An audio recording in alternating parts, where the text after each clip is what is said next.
Hello dear students, আমি অনুময় easy math চ্যানেলে তোমাদের স্বাগত। আজকে আমি তোমাদের ক্লাস 8 এর কোষে দেখি 3 অর্থাৎ মূলদ সংখ্যার ধারণা এই চ্যাপ্টারটা করাবো। সবার আগে তোমাদের জানতে হবে মূলদ সংখ্যা কাকে বলে। তাই সেটা আগে ভালো করে জেনে নিই। যেসব সংখ্যাকে পি বাই কিউ এই আকারে প্রকাশ করা যায় সেই সব সংখ্যাকে বলা হয় মূলদ সংখ্যা। এবার পিটা কি আর কিউটা কি সেটা আমাদের ভালো করে জানতে হবে। পি আর কিউ এই দুটো হচ্ছে পূর্ণ সংখ্যা। এবার পূর্ণ সংখ্যা কি কি হয়? পূর্ণ সংখ্যা হয় এইরকম 0 plus minus 1 plus minus 2 plus minus 3 এরকম ডট ডট ডট ডট করে চলবে। সব থেকে বড় পূর্ণ সংখ্যা বা সব থেকে ছোট পূর্ণ সংখ্যা বলতে কিছু হয় না, এগুলো সবই পূর্ণ সংখ্যা। যদি 0 থেকে ছোট পূর্ণ সংখ্যা বলে তুমি বলতেই পারো -50 -100 এরকম। আবার -100 থেকে ছোট বললে আরো -150 -200 এরকম বলবে। একই রকম ভাবে সব থেকে বড় পূর্ণ সংখ্যারও কোনো অস্তিত্ব নেই, যাই বলুক না কেন তার থেকে আরো বড় পাওয়া যাবে। এবার পি আর কিউ পূর্ণ সংখ্যা হবে এটা তো ঠিক আছে, কিন্তু আরেকটা কন্ডিশন খুব ভাইটাল, সেটা হচ্ছে এই যে কিউ তুমি লিখলে কিউটা নট ইকুয়াল টু 0 হতে হবে। কারণ কোনো সংখ্যাকে যদি 0 দিয়ে ভাগ করা হয় তাহলে সেটা হয় অসংজ্ঞাত, সেটার কোনো মান পাওয়া যায় না। সেই কারণে এই কন্ডিশনটাও কিন্তু তোমাদের খুব ইম্পর্টেন্ট। তাহলে আরেকবার বলে দিচ্ছি, যেসব সংখ্যাকে পি বাই কিউ আকারে প্রকাশ করা যায়, যেখানে পি আর কিউ দুটোই পূর্ণ সংখ্যা এবং কিউটা নট ইকুয়াল টু 0, তাকে বলা হয় মূলদ সংখ্যা। তাহলে মূলদ সংখ্যার একটা দুটো উদাহরণ করে নিই, তাহলে কনসেপ্টটা আমাদের একদম ক্লিয়ার হয়ে যাবে। ধরো তোমার দেওয়া আছে 2 এর 5, এটা আমার মূলদ সংখ্যা, কারণ পি সমান কত এখানে 2, পিটা পূর্ণ সংখ্যা।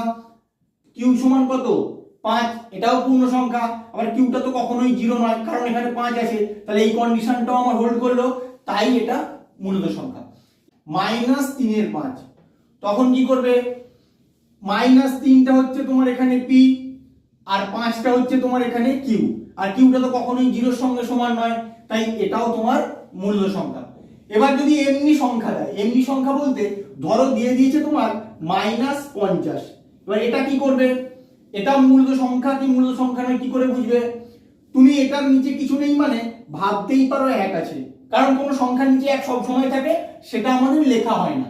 তাহলে পি সমান কত? পি সমান -50। আর কিউ সমান কত? কিউ সমান 1। কিউটা তো কখনোই তোমার 0 এর সঙ্গে সমান নয়, তাই এটাও কিন্তু তোমার মূলদ সংখ্যা, অর্থাৎ -50টাও তোমার মূলদ সংখ্যা। এবার যদি তোমাকে দিয়ে 0, এটাকে কি বলবে? মূলদ সংখ্যা কি মূলদ সংখ্যা নয়? এটা অনেকেই ভুল করে, ভালো করে খেয়াল রাখো কিভাবে বলছি। 0 অনেকে ভেবে নেয় তার মানে এটা হবে না, কিন্তু সেরকম নয়। তুমি 0 এর নিচে কি আছে ভাবো, 1 আছে তো, তার মানে পি সমান 0। আমি তো কোথাও তোমাকে কন্ডিশনে বলিনি পি 0 হতে পারে না, বলেছি? বলিনি। পি 0 হতে পারে, কিন্তু কিউটা নট ইকুয়াল টু 0 হতে হবে। এইটাই হচ্ছে ভাইটাল তোমাদের, তাই এটাও কিন্তু তোমাদের মূল্য সংখ্যা হবে, কারণ পিটাও পূর্ণ সংখ্যা, কিউটাও পূর্ণ সংখ্যা, আবার কিউ নট ইকুয়াল টু 0, তাই এটাও তোমাদের মূল্য সংখ্যা হবে। এবার আমরা অঙ্ক করব। এবার অঙ্কগুলো করলে তোমরা খুব সহজেই বুঝতে পারবে, শুধু এই ধারণাটুকু ভালো করে খেয়াল রাখো। একের দাগের অঙ্কগুলো তোমাদের বলেছে এই রকম সমীকরণ দিয়ে দিয়েছে, আর এগুলোকে সমাধান করতে এবং পি বাই কিউ আকারে প্রকাশ করতে, পি বাই কিউ অর্থাৎ মূল্য সংখ্যার আকারে প্রকাশ করতে। তাহলে আশা করে নেই আমি একদিক থেকে প্রতিটা অঙ্ক তোমাদের করে দেবো, করতে করতে বুঝিয়ে দেবো। কোথাও অসুবিধা হলে আমাকে অবশ্যই কমেন্ট করে জানাবে। 7x = 14 সমাধান বলতে তোমার এখানে যেটা জানা নেই, জানা নেই কি জানা নেই? দেখো এখানে x, এখানে p, এখানেও x, এখানে m, এখানে y, এখানে t, মানে এগুলোর মান তোমাকে বের করতে হবে। এটাকেই সমাধান বলে। তোমরা ক্লাস 7 এ পড়েছো যে আননোন যেটা থাকে তার মানটা বের করতে হয়, কারণ এগুলো তো নিউমেরিক্যাল ডিজিট, তোমরা তো জানো এগুলো 7 14 নির্দিষ্ট করে বোঝাচ্ছে। তো t এর মানটা বা x এর মানটা বা p এর মানটা এগুলো বের করতে হয়। তাহলে আসো করে নেই, বা দিয়ে শুরু করব। 7x যার মানটা তুমি বের করবে সেটা থাকবে বাঁদিকে, বাকি যেগুলো জানা আছে সেগুলো চলে যাবে ডান দিকে। 7x টা তোমার এখানে বাঁদিকে আছেই, আর ডান দিকে তোমার 14 আছে, কোনো সমস্যা নেই। তোমাকে x এর মানটা বের করতে হবে। এবার 7টা x এর সঙ্গে কি আকারে আছে? গুণ আকারে আছে। যখন সমান চিহ্নর একদিক থেকে অন্য দিকে কোনো সংখ্যা যায়, যে চিহ্ন থাকে তার বিপরীত চিহ্ন হয়ে যায়। 7টা দিকে গুণ আকারে আছে, ওদিকে গেলে কি হয়ে যাবে? ভাগ হয়ে যাবে। তাহলে x সমান কি হবে? 14/7। এবার 14 কে 7 দিয়ে ভাগ করলে কি হয়ে যাবে? 7 দুগুণে 14 और x সমান হয়ে যাবে 2। তাহলে এটাই তোমার p বাই q আকারে প্রকাশ। এখানে p সমান হচ্ছে 2 আর q সমান কত? q সমান 1 আর লিখে দেব অতএব নির্ণয় সমাধান x সমান 2। b এর প্রবলেমটা আসো 4p + 32 সমান 0। আমি কি বলেছি, যার মান বের করতে দেবে সেটা থাকবে বাঁ দিকে আর যেটা তোমার জানা আছে সেটা চলে যাবে ডান দিকে। 32টা তোমার জানা আছে তাহলে ওটা ডান দিকে পাঠিয়ে দাও, বাঁ দিয়ে শুরু করো। 4p সমান 32 এর আগে প্লাস আছে, ওদিকে গেলে কি হয়ে যাবে -32। এবার p এর সঙ্গে 4টা গুণ আকারে আছে, তাহলে গুণ আছে যখন সমান চিহ্নর একদিক থেকে অন্য দিকে গেলে ভাগ হয়ে যাবে, বিপরীত চিহ্ন হয়ে যাবে। তাই p সমান কত হবে -32/4, কাটাকুটি করো 4 আসতে 32 সমান -8 হবে তোমার এখানে অ্যানসার। এবার বলো এখানে p সমান কত? p সমান -8 আর q সমান নিচে কিছু নেই মানে 1। এবার উত্তর লিখবে অতএব নির্ণয় সমাধান p সমান -8। এটার ক্ষেত্রে আসো 11x সমান 0, তোমাকে x এর মানটা বের করতে হবে। এবার x এর সঙ্গে 11টা গুণ আকারে আছে, ওদিকে গেলে কি হয়ে যাবে ভাগ হয়ে যাবে, তাহলে বা x সমান কি হবে 0/11। বা শূন্যকে যে কোনো সংখ্যা দিয়ে ভাগ করলে কি হয় সব সময় শূন্যই হয়, তাহলে এটা কত হবে বা x সমান 0। এখানে p সমান 0, q সমান 1 এবং নির্ণয় সমাধান কত হবে x সমান 0। ডি এর প্রবলেমটা আসো, আমি যে পদ্ধতিতে বলেছি সেই পদ্ধতিতেই তোমরা সমাধান করবে। বা লিখবে 5m লিখবে, তিনটা সমান চিহ্নর বাঁ দিক থেকে ডান দিকে যাবে, এখানে মাইনাস আছে ওদিকে গেলে প্লাস হয়ে যাবে। বা তোমাকে m এর মানটা বের করতে হবে, তাহলে m সমান কি হবে m এর সঙ্গে 5টা গুণ আকারে আছে, ওদিকে গেলে কি হয়ে যাবে ভাগ হয়ে যাবে, তাহলে 3 এর 5 হবে তোমার এখানে অ্যানসার। p সমান কত? p সমান 3 আর q সমান কত? q সমান 5। অতএব নির্ণয় সমাধান m সমান 3 এর 5।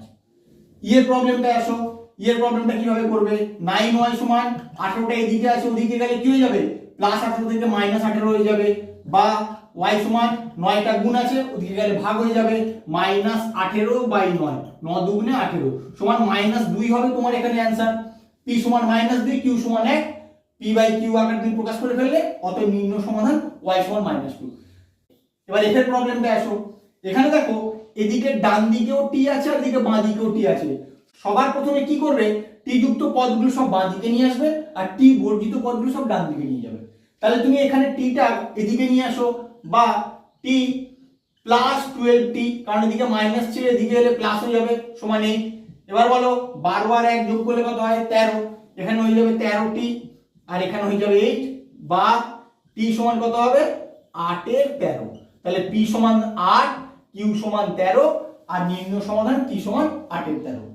লাস্ট যে অঙ্কটা আছে তোমরা নিজেরা করতে পারবে, তোমরা করে নেবে, যদি অসুবিধা হয় আমাকে অবশ্যই কমেন্ট করে জানাবে। 2 এর অঙ্কটা কি দিয়েছে দেখো, y সমান -5/4 হলে -y সমান y হবে কিনা সেটা যাচাই করতে বলেছে। এই অঙ্কটায় তোমরা স্টার মেরে রাখবে, তার কারণ এই অঙ্কটা প্রায় তোমাদের পরীক্ষায় আসে। তোমরা ধরে রাখতে পারো তোমাদের ফার্স্ট সামেটিভ ইভ্যালুয়েশনে এই প্রবলেমটা আসবে। কি করে করবে দেখো, প্রথমে LHS টা লিখে নেবে, লিখে নাও -y। এরপরে কিভাবে করছি দেখো, এই ফার্স্ট ব্র্যাকেটটাকে সেকেন্ড ব্র্যাকেট করে নিলাম।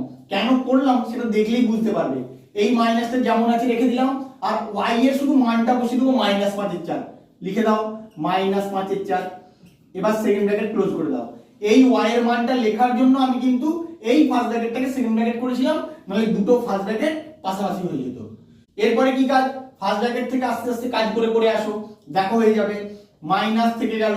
এই ফার্স্ট ব্র্যাকেট তোলার জন্য এর ভিতরের চিহ্ন আর বাইরের চিহ্নটাকে গুণ করতে হবে, মাইনাস মাইনাস গুণ করলে কি হয় প্লাস, তুমি লিখে দেবে +5/4। তুমি শুধু 5/4 লিখতে পারো, তোমাদের শুধু বোঝানোর জন্য +5/4 লেখা আছে, এমনি 5/4 লিখলেও কোনো অসুবিধা নেই। এবার এখানে প্লাস আর এখানে মাইনাস, তোমাকে সেকেন্ড ব্র্যাকেট তুলতে গেলে এর চিহ্ন আর এর চিহ্ন গুণ করতে হবে, প্লাসে মাইনাসে গুণ করলে কি হয় মাইনাস, তাহলে -5/4। এবার দেখো -5/4 দেওয়া আছে y এর মান, সমান লিখে দেবে y সমান আর HS আর ব্র্যাকেটে লিখে দেবে ট্রু। 3 এর দাগের অঙ্কগুলো কি বলেছে দেখো, x সমান -3/8 হলে এই প্রতিটার মান বের করতে বলেছে। x এর জায়গায় তুমি এই মানগুলো বসিয়ে তুমি ক্যালকুলেশন করবে। তাহলে আসো কিভাবে করবে দেখে নাও। প্রথমে দুইটা যেমন আছে রেখে দিলে, x এর জায়গায় কত বলেছে -3/8, তুমি ফার্স্ট ব্র্যাকেটের মধ্যে রেখে দাও। এখানে কিছু নেই মানে গুণ আকারে আছে, তুমি গুণ চিহ্ন দিতে পারো বা ডট দিতে পারো। -3/8 লিখে দাও, যোগ 5, 2টা তোমার লবে আছে আর 8টা হরে আছে। আমরা জানি কাটাকুটি করলে সবসময় লবের সঙ্গে হরের কাটাকুটি হয়। তুমি কাটাকুটি করো 2 4 এ 8, তাহলে এখানে কি থাকলো -3 এর 4 থাকলো, কারণ এখানে তো 1 আছে, 3 আর 1 গুণ করলে 3 আর নিচে তোমার 4 আছে, আর এখানে কি থাকলো +5। এবার তোমাকে যোগ বিয়োগ করতে হবে, যেমন সরল করো, লসাগু হবে তোমার 4, বা 4 কে 4 দিয়ে ভাগ করলে 1, এই 1 কে 3 দিয়ে গুণ করলে 3, তাহলে এখানে হবে -3, এখানে হবে 5 4 এ 20। এবার 20 থেকে 3 বাদ গেলে 17, 17 4 হবে তোমার এখানে অ্যানসার। বি এর প্রবলেমটা আসো, কত বলেছে x এর মান -3 এর 8, আমি বসিয়ে দেবো -3 এর 8 +3 এর 8, একই ভগ্নাংশ, এর আগে মাইনাস এর আগে প্লাস, তাহলে কেটে কুটে কি হয়ে যাবে, শূন্য হয়ে যাবে। পরেরটায় আসো, 5 মাইনাস, এটাকে সেকেন্ড ব্র্যাকেট দিয়ে দাও, মাইনাস অফ x এর জায়গায় মানটা বসিয়ে দাও -3 এর 8, বসিয়ে দিলে দুইয়ের যে অঙ্কটা করেছিলাম সেই টাইপের অঙ্কটা কিছুটা দেওয়া আছে। 5 মাইনাস বা সেকেন্ড ব্র্যাকেট দিয়ে দাও, মাইনাস মাইনাস গুণ করলে প্লাস, +3 এর 8 তুমি লিখে দাও। এরপরে সেকেন্ড ব্র্যাকেটটাকে তুলে দেবো, কি হবে 5 প্লাসে মাইনাসে গুণ করলে -3 এর 8, এবার লসাগু করো, লসাগু হয়ে যাবে 8, 8 কে 5 দিয়ে গুণ করলে 40, 40 বিয়োগ 3 সমান 37 এর 8 হবে তোমার এখানে অ্যানসার। চারের অঙ্কগুলোয় তোমাদের প্রতিটা ফাঁকা ঘরে সংখ্যা বসাতে বলেছে, কি হবে এবার বলো 9 এর 11 এর সঙ্গে কত যোগ করলে তোমার শূন্য হয়। এই সংখ্যাটার সঙ্গে ওই সংখ্যাটাই যোগ করলে তবে তোমার শূন্য হবে, কিন্তু কি তার চিহ্নটা বিপরীত থাকতে হবে, না হলে কিন্তু শূন্য হবে না। কারণ 2 প্লাস অফ -2 করলে তবেই কিন্তু তোমার শূন্য হয়। যোগ হলো কিন্তু ওই সংখ্যাটারই বিপরীত চিহ্ন যুক্ত সংখ্যাটা যোগ হলো। একই রকম 9 এর 11 এর সঙ্গে যোগ হবে -9 এর 11, তাহলেই দেখো প্লাসে মাইনাসে মাইনাস হলো, তাহলে একই সংখ্যা থেকে একই সংখ্যা বিয়োগ করলে তোমার শূন্য হবে। পরেরটায় আসো, বি এর ক্ষেত্রে সেম, এখানে যোগ দেওয়া আছে, এখানে মাইনাস দেওয়া আছে, তুমি প্রথমে কি করে দেবে 21 এর 29 লিখে দেবে, তাহলেই তোমার অ্যানসার হয়ে গেল। তারপরেরটায় 7 এর 19 কত দিয়ে গুণ করলে 1 হবে। কোন সংখ্যাকে বা কোনো ভগ্নাংশকে তার অনন্যক দিয়ে গুণ করলে তবেই কিন্তু সেটা 1 হয়। এবার অনন্যকটা কি, ধরো 2 আছে, 2 এর অনন্যক কত, 2 এর অনন্যক হলো 1 এর 2। এবার ধরো আমার 3 এর 2 দেওয়া আছে, 3 এর 2 এর অনন্যক কত, 3 এর 2 এর অনন্যক হলো, এটাকে উল্টে দেবে 2 এর 3, কারণ দেখে কাটাকুটি করলে এটা 1 হবে, এখানেও 1 হবে, এইভাবে অনন্যকটা বের করতে হয়। কোন সংখ্যাকে যে সংখ্যা দিয়ে গুণ করলে 1 পাওয়া যায় পরস্পর পরস্পরের অনন্যক হয়, তোমরা ভালো করে মনে রাখো। তাহলে 7 এর 19 এর অনন্যক কত হবে, 19 এর 7, তুমি এখানে 19 এর 7 লিখে দিলেই তোমার কিন্তু উত্তর চলে এলো। এরপরেরটা -5 কে কত দিয়ে গুণ করলে 1 হবে, একই রকম নিয়মের কোনো রকম কোনো হেরফের হবে না। -5 -1 এর 5 দিয়ে গুণ করবে, তাহলেই কিন্তু তোমার 1 হবে, মাইনাসে মাইনাসে প্লাস, 5 আর 5 কেটে গেলে 1। তোমার ভাবার দরকার নেই এখানে প্লাস আছে না মাইনাস আছে, তোমার যে চিহ্নটা থাকবে সেই চিহ্নটাই থাকবে, শুধু সংখ্যাটাকে উল্টে দেবে, তাহলেই তোমার হয়ে গেল। এর প্রবলেমটা আসো, -15 23, তাহলে 1 হবে, আমি কি বলেছি চিহ্নটা তোমার থাকবে আর ভগ্নাংশটাকে শুধু উল্টে দেবে, এখানে 23 এখানে 15, ব্যাস তোমার উত্তর চলে এলো। এটার ক্ষেত্রে কাটাকুটি করে অ্যানসারটা লিখে দাও, কি হবে দেখো 3 7 21, 8 দিয়ে 4 দুগুণে 8, 4 5 20, আর কাটাকুটি করা যায় না, তাহলে উপরে কি থাকবে লবে, মাইনাস মাইনাস আমার প্লাস হয়ে গেল, 7 দুগুণে কত 14, আর নিচে কি থাকবে শুধু 5, 14 এর 5 হবে তোমার এখানে অ্যানসার। 5 এর অঙ্কটা কি বলেছে দেখো, 7 এর 18 কে -5 এর 6 অনন্যক দিয়ে গুণ। তুমি আগে 7 এর 18 লিখে নাও, এবার বলো এই ভগ্নাংশটা অনন্যক কি হবে। আমি তোমাদের এক্ষুনি বলেছি চিহ্নটা যা আছে থাকবে, শুধু ভগ্নাংশটাকে উল্টে দেবো, মানে লবটাকে হর করে দেবো আর হরটাকে লব করে দেবো, ব্যাস আর কিচ্ছু করতে হবে না। এবার শুধু কাটাকুটি করে তুমি গুণফলটা বের করলেই হয়ে যাবে।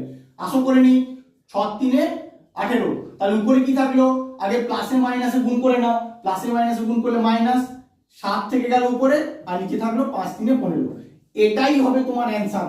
আমার ভিডিওটা কেমন লাগলো তোমরা অবশ্যই কমেন্ট করে জানিও।